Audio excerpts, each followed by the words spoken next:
Welcome to this meeting of the Maidenhead Development Management Committee on the 16th of October 2025.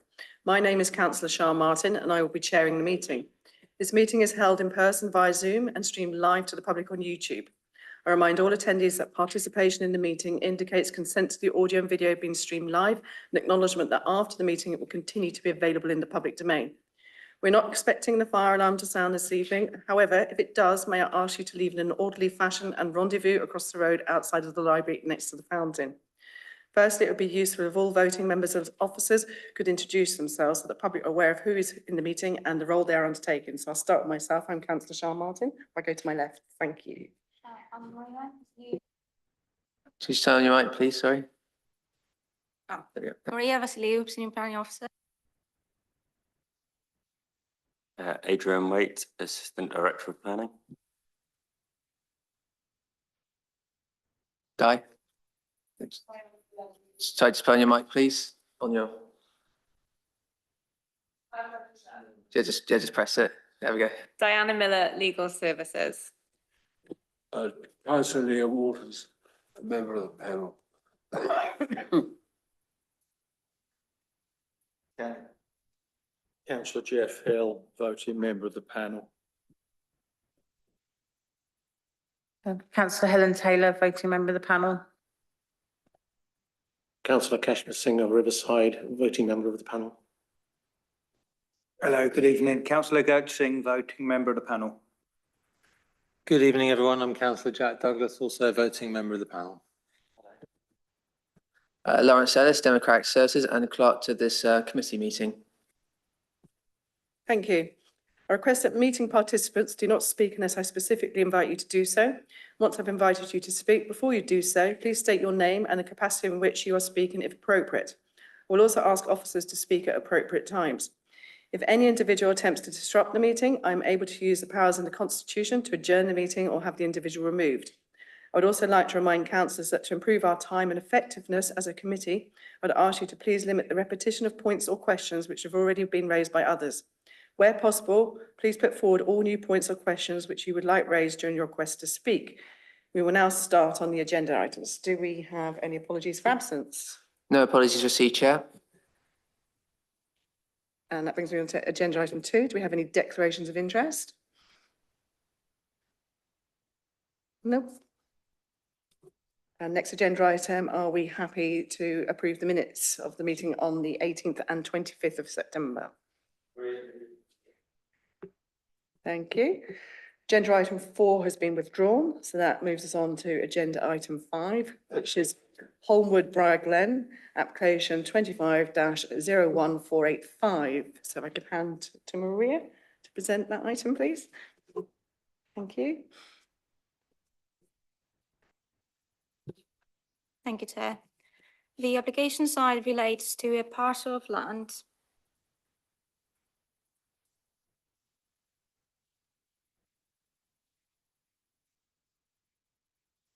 The application site relates to a parcel of land located at the southern end of Briar Glen, an unadopted residential road access from High Road in Cookham.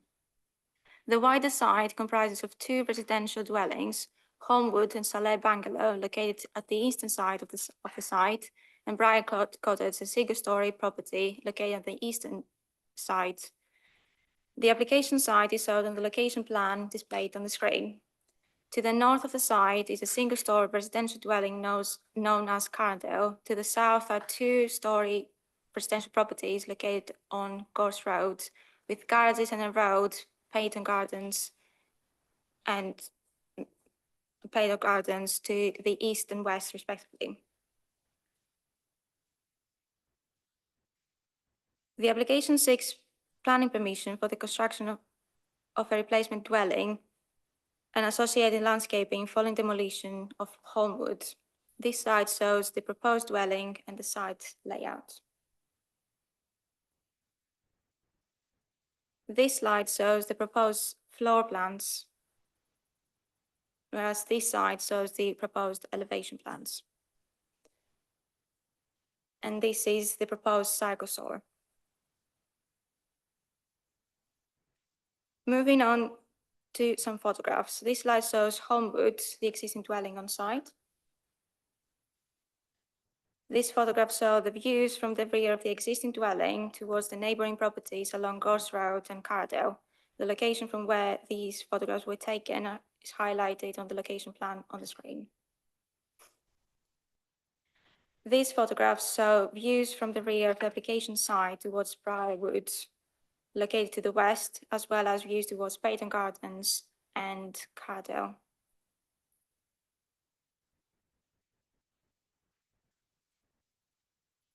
Finally, these photographs show the existing parking area and access to the site.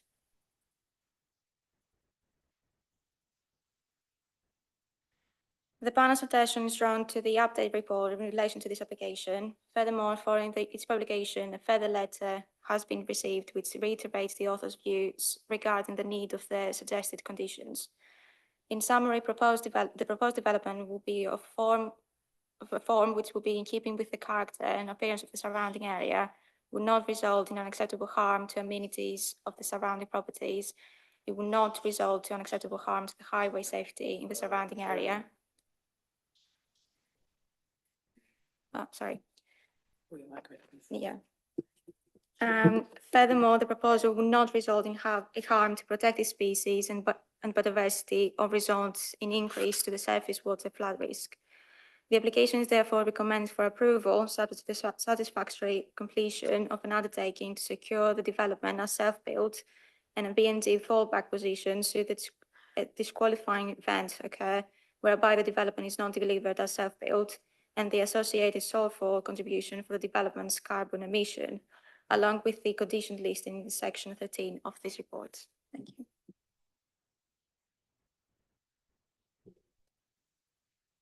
Thank you, Maria. Before I open this up to the floor, we have 3 speakers on this item. Can I first call up Parish Councillor Jackie Edwards, please, from Cookham Parish? And when you're ready, you have 3 minutes with a 1-minute warning.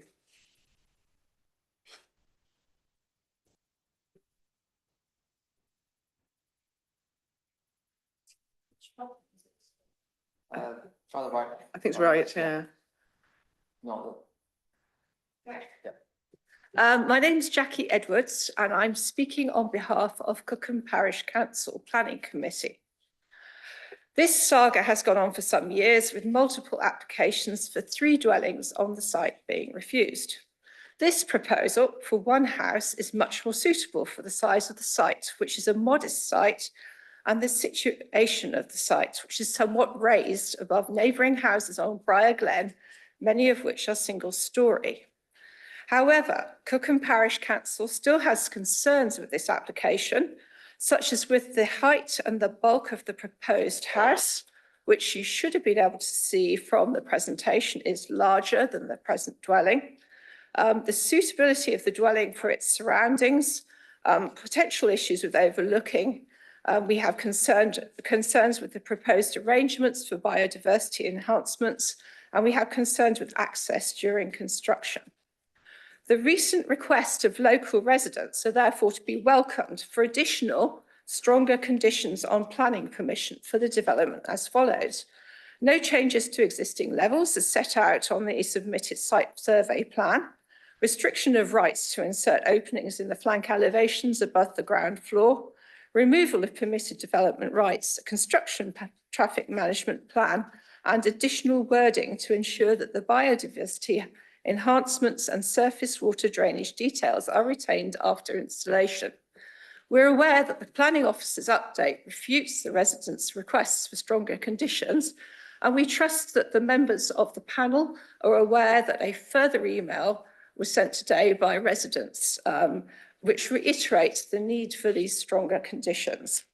We would suggest that the panel councillors are on the side of caution and ensure these conditions are worded as strongly as possible for this application. 1 minute remaining. This is because if the conditions are not implemented effectively, because of the nature of the proposed development and its site, neighbouring residents will suffer a significant loss of their amenities. Thank you very much. Thank you, Jackie. Can I next call up Mark Longworth, please? Thank you.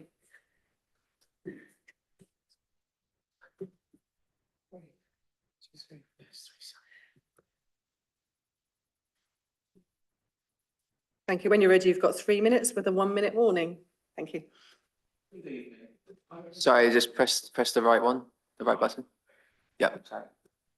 Thank you. I represent the applicant, South Builders, who consider this the perfect location to build their new family home for their growing family to enable their teenage sons to enjoy the local community.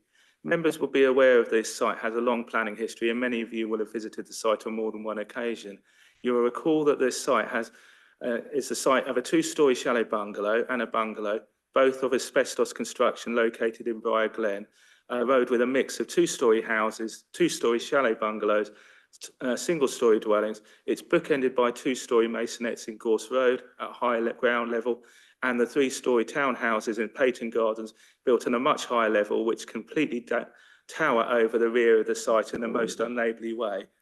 Noting neighbour comments on previous applications, we take advantage of this sloping site. The dwelling will be cut into the ground and the ground level will be 600 mil lower than the land on the boundary with Carradale to ensure a very neighbourly relationship. It is wonderful that this application has 6 unsolicited letters of support from some of the most ferocious opponents to previous applications. Mr. Gigg, the owner of Carradale to the north, confirms his support of the application and recommends some sensible planning conditions. To quote, "I look forward to the outcome being planning permission granted and the applicant constructing this self-built house without further delay." Lucy Rowe, the owner of 11 Gorse Road, comments, "I am writing to confirm my support." Kay Appleyard of 3 Southview Cottages writes to say, "I support the above application." Fiona Sutherland of 4 Nightingale Place, High Road, states, "I support this revised application." Fiona and Pamela Jelland of Nisarki, Briar, Glen, comment the design seems to be in keeping with other surrounding properties in the area, and we are in favour of this one house application with garage and garden and associated biodiversity area. Stephanie Duggan states that this house is more in keeping 1 minute with our remaining. floor planning condition to ensure the first floor flank windows are obscure glazed. It is now the time for members to accept that the local support for this application and grant planning permission. Thank you. Thank you. Could I call up finally the last speaker? And that's Councillor Mark Howard, please. Thank you.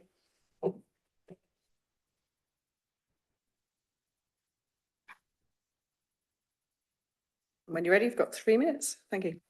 This is an unusual one. Everyone seems to agree. This has been a contentious development plot for many years. We all agree it needs redeveloping. There's no problem with that. But many disagree about how it's to be redeveloped. And the previous speaker was correct. Residents have favoured this single dwelling rather than the 3 dwellings which were proposed in various other applications. However, what is true about this is it's at the end of a single track lane, it's unpaved with access so narrow that it's been the previous reason for planning challenges. It's surrounded by homes, many single story, the plot undulates and slopes. So we would like the single home plan to move forward, but there's been so much distrust, so many applications, so many arguments. It's reasonable to want this to happen, but not to be the basis for future evolution and unreasonable adaptation without the reassurance of the due planning process. For example, you will have seen that the site has already been subdivided with the garden hut known as Briar Cottage being separated from the main site. So why would anyone just rely on goodwill and trust? We would like conditions and those to be enforceable and hence put in the planning process.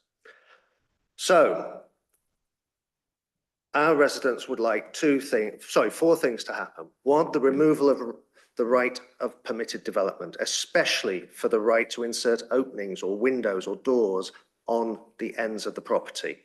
The perception of overlooking is a material condition. Therefore, we would like a condition placed on this to say that these can't happen unless they are agreed overtly by the RBWM planning process. Secondly, the removal of right of extension or outbuildings or even building height increase. Again, the bulk and scale of this development in previous plans has caused debate and refusals, and hence putting this in black and white reassures everybody and 1 minute allows it to be remaining. enforced. Secondly, construction traffic. It's an unpaved track. We need a management plan. It's single track. There's parking on both sides. It's tight. It has also had its neighbours having conditions about having a construction traffic management plan. So please put one in. It would help everybody. The residential nature of the site should also be considered when considering working hours and the need for quiet during weekends, holidays, and outside of the normal working day, which we say is 5 p.m. till 8 a.m. quiet. Levels, turning to levels, because it's sensitive, it's surrounded, we would like to have start levels which are enforceable and are shown with a relevant fixed point as being the reference point, not just a topological plan which could change over time. Again, this is about reassurance and building trust in residents. So please put a condition in that levels are 3 measured minutes. Thank you, that's time. and done. Thank you. Okay. Okay, so ready to open this up to the floor. Firstly, does anyone have any questions surrounding this application? We could start with that. Thank you. Councillor Singh? Thank you, Chair. Yeah, just wanted to ask a couple of questions in response to what some of the speakers have been talking about the level changes and a possible condition on the topography of the land. Is it possible to put a condition like that on the site, or is it, or do we have to rely on the planning drawings as submitted? The submitted plans include the levels. First or second condition requires compliance with the submitted plans. So officer's view is that it's already covered in the conditions before you. It would have to be carried out in accordance with the plans, and the plans clearly show the existing and proposed levels. Okay. And those heights will be checked by the borough if there's any problem. You've got a metric there that you can measure from. Is it like, for example, the ridge height, if it's built too high? Yes, I mean, the plans show all the existing levels and where it will be maintained and what the new levels are. So I can't see any issues with the plans we've got from that perspective. Thank you. And just another thing that's been raised by the speakers here regarding the removal of PD rights. Would this application have PD rights? They want to build it. Could they build it bigger without planning permission, or would they have to come back before the committee? So any house benefits from permitted development rights unless they're specifically removed. But there is a standard view that houses are meant to benefit from permitted development rights. So while permitted development rights can be removed via condition, that can't just be done because people want extra control or want to know what might happen. There has to be a legitimate planning reason, a legitimate harm that needs to be addressed if it's to be removed. And to be honest, it is very difficult to see that there would be one here. A single story extension, unlikely to cause any harm to neighbouring occupiers given the distance. Roof alterations, the installation of dormers, etc., equally very unlikely to give rise to any harm.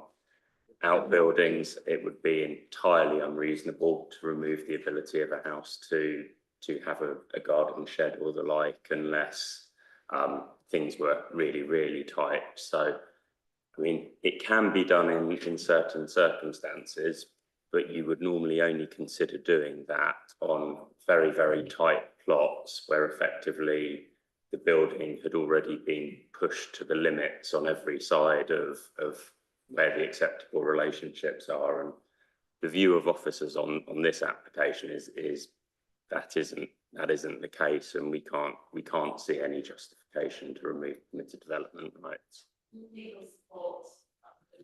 Legal support the position? Okay, thank you. I can't argue with that then. Thank you. Okay.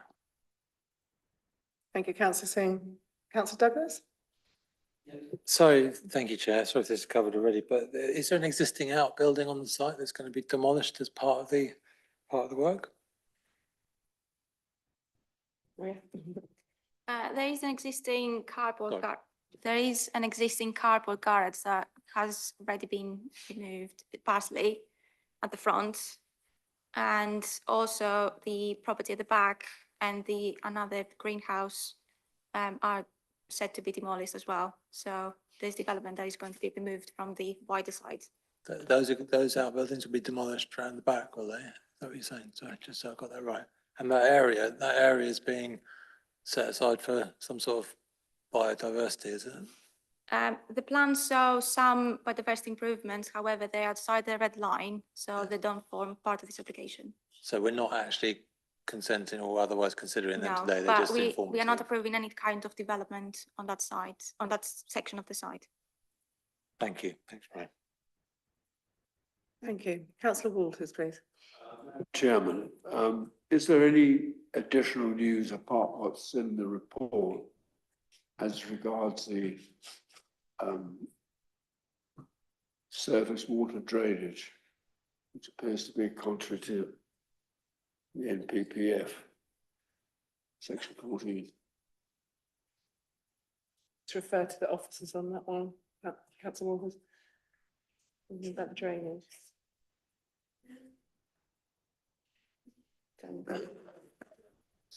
Just finding out for you, Councillor Walters. Does anyone else want to speak in the meantime?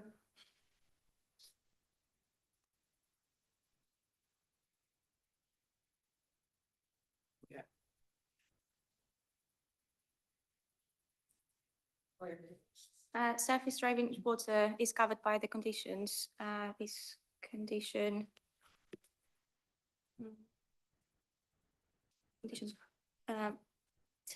Condition 10 covers surface water.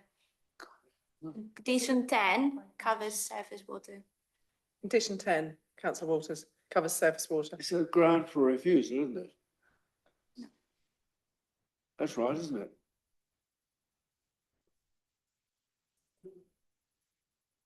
It will have to be considered holistically. Sorry, can you turn your mic, please, if you're speaking? Press the right button. On the right. Thank The newbie. I do apologise. It will all be considered holistically Okay. within the application, and the officers have just said that it's going to be conditioned as part of condition 10, so it will be enforceable if that's a All right, concern of thank you. yourselves. You're welcome. Thank you, Diana. I'm just going to bring in Adrian as well. Thank you. Sorry, Chair, I just thought, Councillor Waters, just to check, I believe you might be looking at the report for the first item on the agenda, which was withdrawn. That had a reason for refusal for surface water drainage on it. So just check where we're looking at the report for the right item. Yeah, so the first one that's been withdrawn was 3 dwellings, and this is the one that's single. So, yeah. So I have no one else registered to speak. Does anybody, we can enter the debate unless anybody else has got any more questions that they want to ask the officers first. Councillor Gersing. Yeah, no more questions. Are we going into the debate now? Okay. No questions. No. Yeah, no, I just sort of start this off really. Yeah, sorry, I should have stated I have visited the site in a previous application. Come with open mind, I've read all the papers. Yeah, this application, it's been coming back and forth. I mean, we've had multiple applications on this site for 2, 3, so on and so forth units. Very contentious. It's been. I think this application we've got before us today is a bit more sensible. 1 unit on that site. The house is at the moment is quite dilapidated. It's covered in asbestos. It's not very safe. And this building here will be a good sustainable property. It's got air source heating in there, and it's going to be built to purpose. The only thing is, I mean, I'm minded to go with the officer's recommendation on this. The only thing what I would say is I couldn't see a condition on there for a construction management plan. And I just wanted to check if there's not a condition, could we include that condition on there? So just to clarify the officer's position on this and the approach that the authority usually takes, conditions have to meet the 6 tests of a planning condition, so they have to be enforceable, necessary, etc. Cannot duplicate other legislation, and we can't put on conditions that try and do things that we can't actually enforce against or control. The majority of things that construction management plans try and address fall into those categories of things that we can't control because they don't meet the tests. So things like construction hours are covered by environmental health legislation and construction hours legislation properly. So there's provisions to deal with that under other legislation. Traffic routing and traffic management was the hub of the concern from the residents on this one, but we can't control the movement of vehicles over the public highway. The road up to the site is a private road. Presumably the applicant has a right of access over it, but it's owned by someone as well. We can't put on stipulations about use of land that the applicant doesn't have full control over. It's very difficult to see how you could put in any form of effective condition to deal with it. Normally, if you try and do a construction management plan for this kind of thing, you effectively end up setting aside space in the site for the applicant to park a vehicle or something, but you can't actually, the space might be there, but you can't actually enforce that they use it and that the contractor doesn't decide to park somewhere else. So my view is, and the view we normally take, you'll know we rarely see construction management plans unless there's a very specific circumstance that we're trying to address, is that in general, they're completely unenforceable. All you end up doing is setting an expectation that ultimately can't necessarily be met and leads to frustration. So my view is they don't meet the test.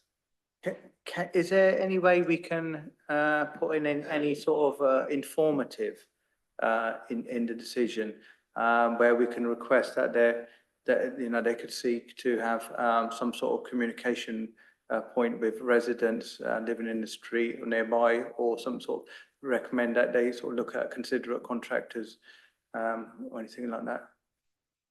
I mean, we could certainly put on an informative note which would draw to the developer or the applicant's attention that we think it would be beneficial if they sign up to considerate contractors and were a good neighbour and did neighbourly things during the development. It wouldn't be enforceable, but it would just be a note to encourage that positive behaviour.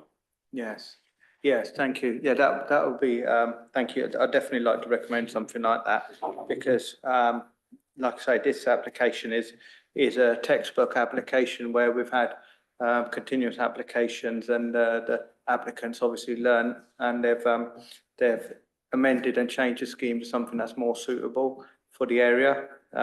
It's a nice property, and it's a self-build, which is something that we really want to see more of in the borough. So yeah, I haven't got much more to say other than that. There was some talk about biodiversity. I think that area of land that's at the back of the site, is that being kept for the biodiversity net gain at the back of the site, or is that just carved off? So there's an area outside of the red line that I think is shown somewhere, but it's outside of the red line. It's not part of this application, and given it's a self-build application, and so long as it is carried out as a self-build application, and we'd have the legal agreement to make sure that was the case, it would be exempt from biodiversity net gain requirements. So all we can say is the area within the application site. The landscaping is shown on the plan, but we can't secure anything to do with that area outside the application site. You can't put any informative on there or anything like that on the area? No.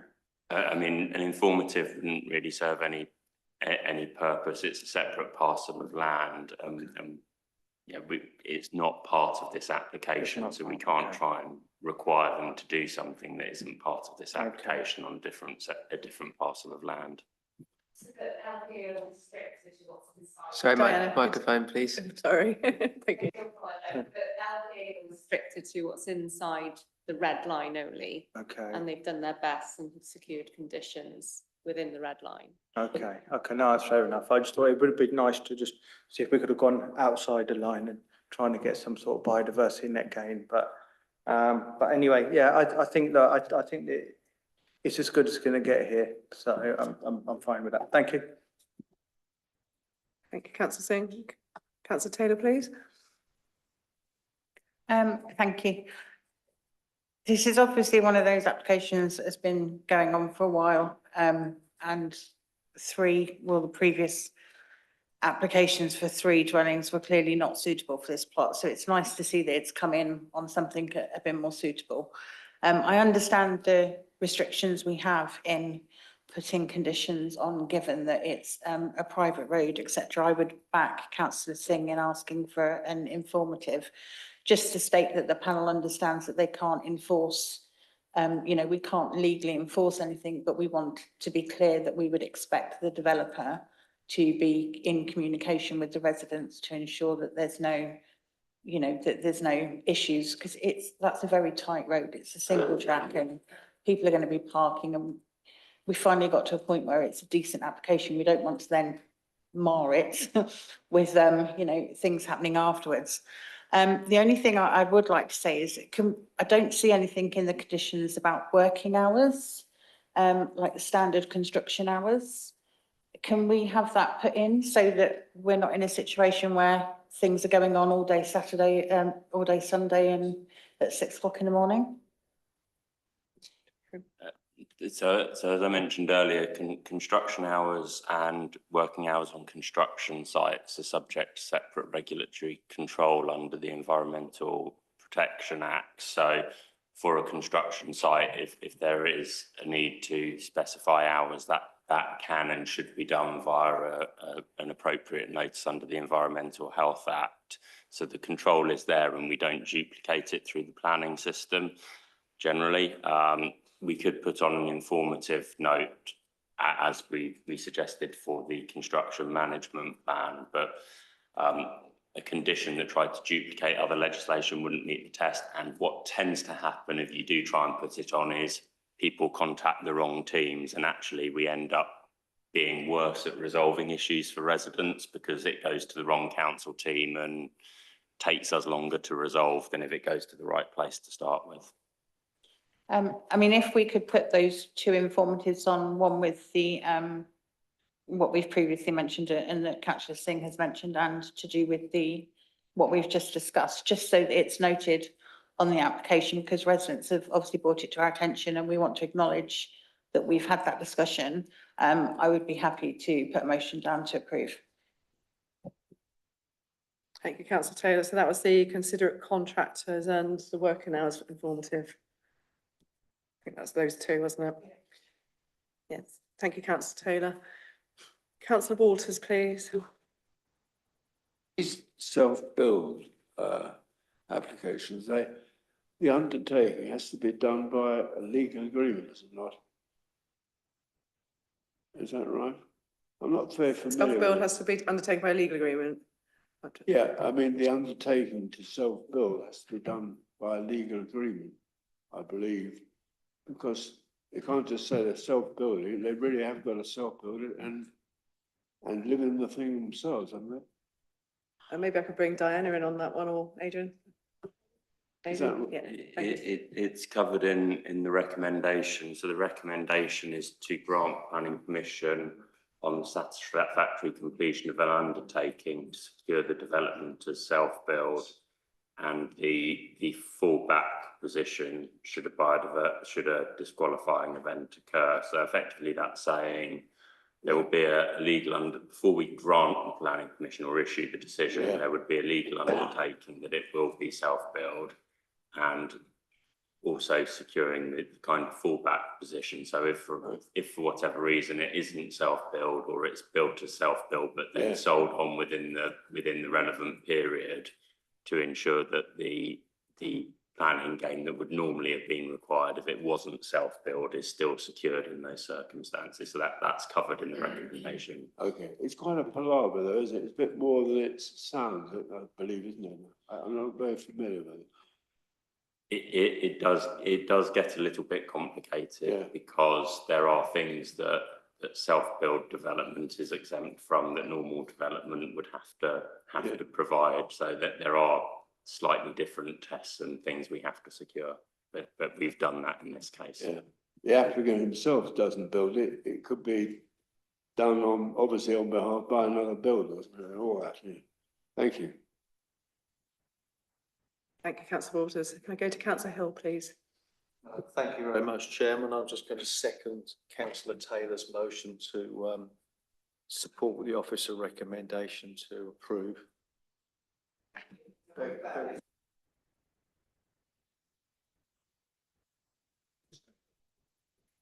Sorry? I think councillor Hill's got there just before you.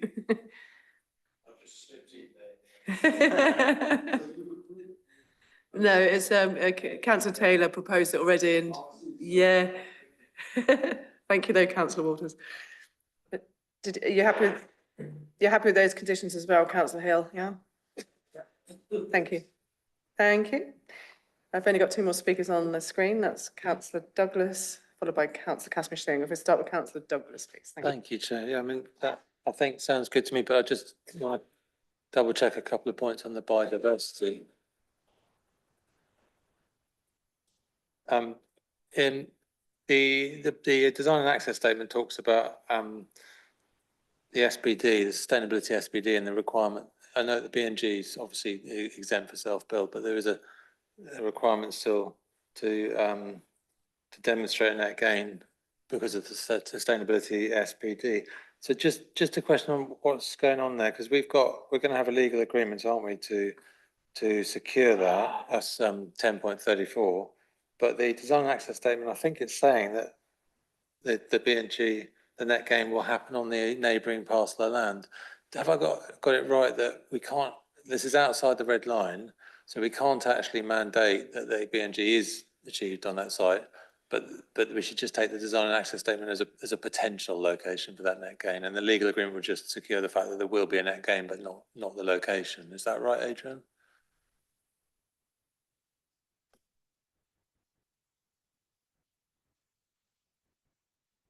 If I let Maria answer and So the development has been identified. The development has been identified as self-built. Therefore, under the B&Z legislation, it does not need to provide biodiversity net gain. So it's completely exempt. The developers have provided an area at the back, which they say they're going to provide biodiversity net gain, but that is on top of what they need to do. In these games, they don't need to do anything, so it's an addition. So it's a benefit, but it's not required, if that makes sense. So am I misreading your report then, Maria? So 10.34, it talks about the sustainability SPD. No, we're not talking about the mandatory B&G. We're talking about Sustainability is about the. Are we talking about self-build or sustainability? No, because this is the sustainability SPD, if I understand correctly, applies to whether it's self-build or not. So I understand it's exempt from the 10% mandatory B&G, but am I reading 1034 correctly, and the design and access statement, that there is still a requirement under the SPD for there to be some sort of net gain? I guess any marginal net gain would satisfy that rule, that policy.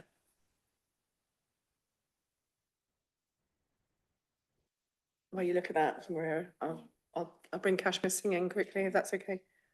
Thank you. I just wanted to check with our officer. There's no need for us to specify the hours, which are already covered under other legislation. for the construction, which is between 8 and 5 or 8 and 6 p.m. Monday to Friday, and Saturdays are normally half day, and Sundays there's no construction. The first application has been withdrawn. I can't see any good reason that this is a review, so I'm quite happy to go along with the recommendation of Councillor Taylor and seconded by Councillor Hill. I think this is the best application we're going to get on this site, having seen the previous two that were refused or withdrawn. Thank you. Thank you, Councillor Singh. I think the working hours are going in as an informative because it's the private road and, you know, but that Councillor Taylor's added that as an informative already. So, thank you. Can I bring Adrian? Yeah, so I was just going to attempt to answer Councillor Douglas's questions. So you're referring to paragraph 10.34, Councillor Douglas, and that section of the report is referring to climate change mitigation and the design of the building in terms of mitigating emissions and ensuring that there's low levels of carbon emissions. So the approach we look for there is for it to be net zero. We don't insist that everything is 100% net zero on site in case there's feasibility issues or actual practical issues, but we expect them to be net zero, and then there's an offset contribution if it can't physically be achieved on site. So that's what's being talked about in that section of the report. I don't believe that section's referencing biodiversity net gain at all, and there's not a difference in approach between the SPD and the biodiversity net gain framework, in that our policy doesn't dictate that self-build should have biodiversity net gain, that we treat them consistently between the mandatory and the SPD. So hopefully that clarifies.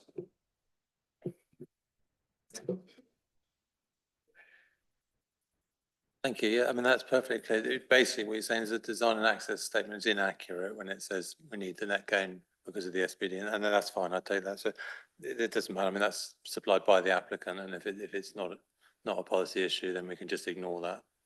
Okay, thank you. Thank you, Councillor Douglas. I've got no more speakers listed, and we've got a proposal on the table, which is proposed by Councillor Helen Taylor, seconded by Councillor Hill. If somebody wants to run through the conditions, that would be great.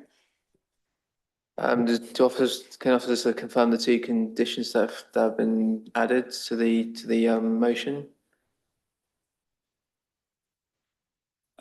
So just to clarify, and I can be corrected if I'm wrong, we were going to add an additional informative about considerate construction practices and encouraging good communication with neighbours and potentially joining the considerate contractors scheme.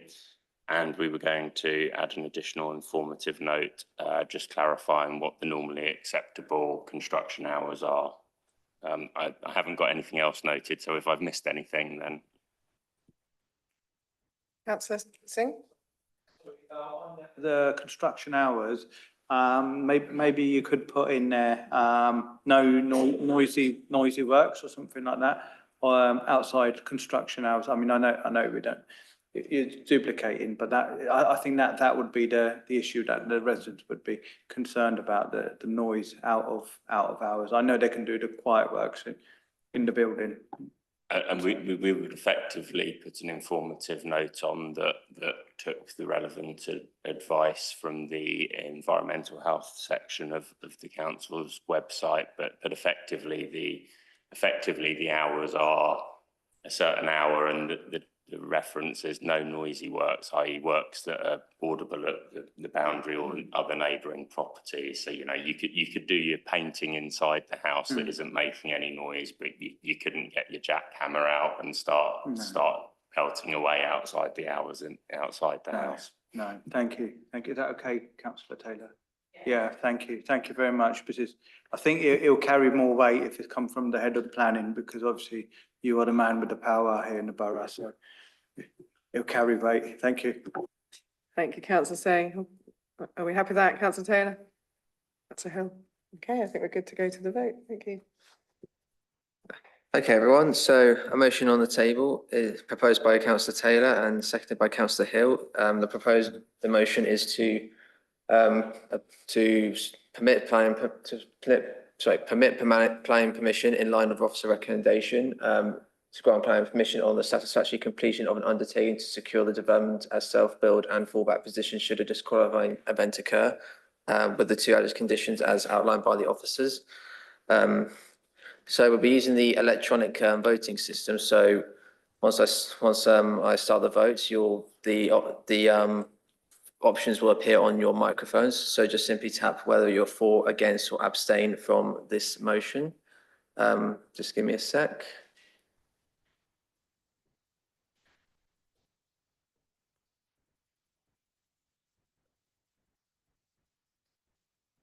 Yes, so just put down your votes on your microphone.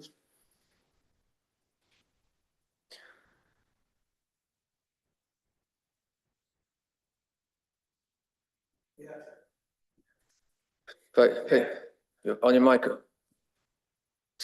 So the greens for, reds against. Yeah.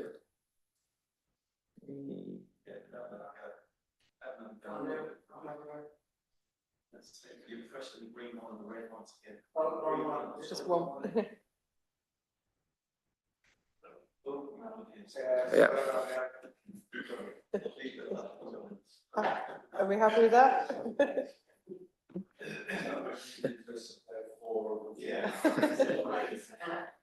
It's quicker when there's more of us now. Okay, that's votes in favour. That is unanimously approved. Motion passes. Thank you, Lawrence. So the final agenda item is the planning appeals received and planning decision report. Are we happy to note that? Everyone here? Councillor Douglas?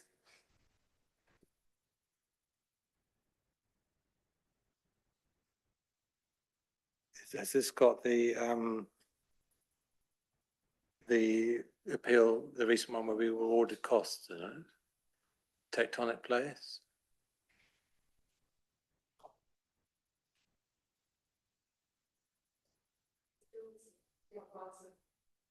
No, I don't think it does. It must be coming. I don't think it's in the monitoring period for the report on this one, but we have received an appeal decision on Tectonic Place where we were successful, which was unsurprising given the Article 4 direction.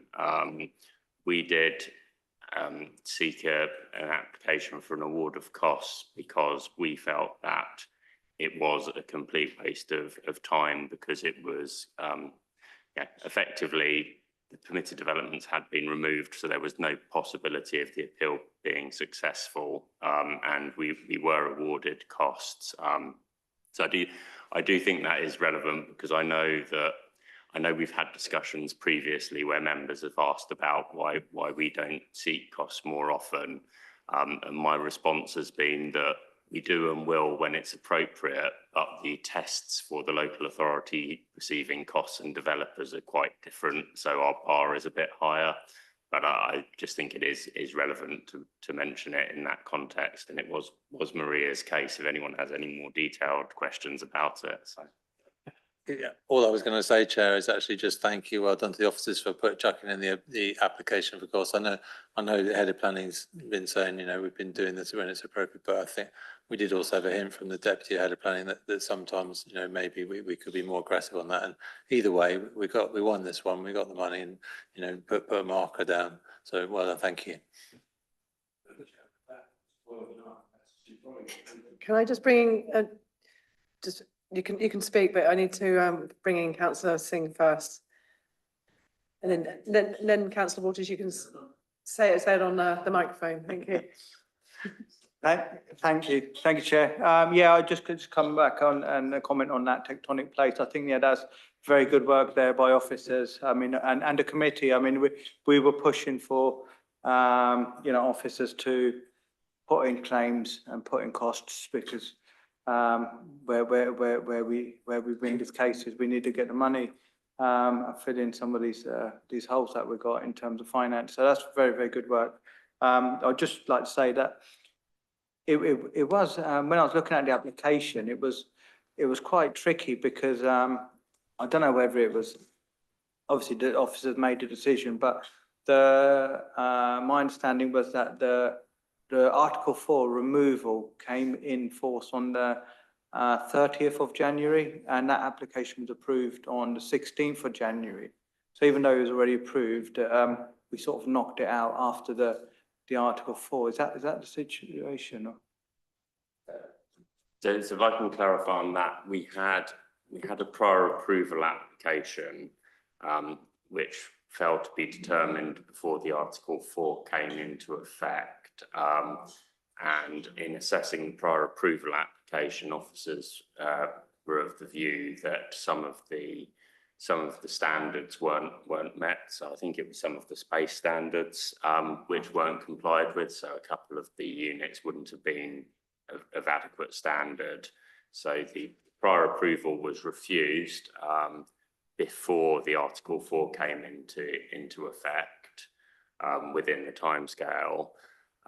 But once the Article 4 came into effect, the Article 4 has the effect of completely removing the permitted development rights on sites it applied to. And given the prior approval application is an application under the permitted development process, effectively an appeal determined after the application, after the Article 4 had come into effect, the inspector has no choice but to say it's not permitted development because that right has been removed.